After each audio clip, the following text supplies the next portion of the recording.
चंदगड तालुक्यातील गरजू दिव्यांगांना रेशन योजनेपासून वंचित ठेवलं जात असल्याचा आरोप, पुरवठा विभागात वशिलेबाजी आणि धान्य दुकानदारांची संगनमताची शक्यता, स्वावलंबी संस्थेचा इशारा, लाभ न दिल्यास माहितीच्या अधिकारात चौकशी। चंदगड तालुक्यातील वंचित दिव्यांगांना अंत्योदय रेशन धान्य योजनेचा लाभ तातडीने मिळावा अशी मागणी स्वावलंबी बहुउद्देशीय संस्थेने तहसीलदार राजेश चव्हाण यांच्याकडे दिलेल्या निवेदनाद्वारे केली आहे। शासनाने 2013 मध्ये जारी केलेल्या आदेशानुसार गरजू दिव्यांग बंधू भगिनींना या योजनेचा लाभ देणे आवश्यक असतानाही अनेकांना वर्षानुवर्षे वंचित ठेवले जात असल्याचे निदर्शनास आले आहे।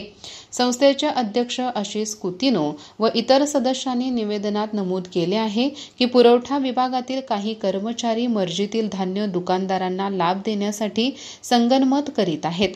यामध्ये वशिलेबाज व्यक्तींना आणि काही सक्षम नोकरदारांना चिरीमिरीपोटी लाभ दिला जात असून खरी गरज असलेल्या दिव्यांगांना दुर्लक्षित केले जात आहे।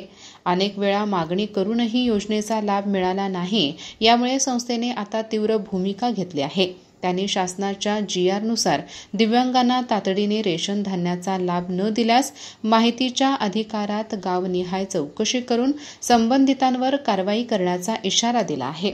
संस्थेच्या वतीने दिव्यांगांना आवाहन करण्यात आले आहे की जे या योजनेपासून वंचित आहेत त्यांनी स्वावलंबी दिव्यांग संस्था चंदगड यांच्याशी त्वरित संपर्क साधावा, जेणेकरून पुढील आंदोलनात्मक किंवा कायदेशीर प्रक्रिया राबवता येईल। अधिक माहिती आणि ताज्या घडामोडींसाठी आजच आमचे चॅनल सबस्क्राइब करा।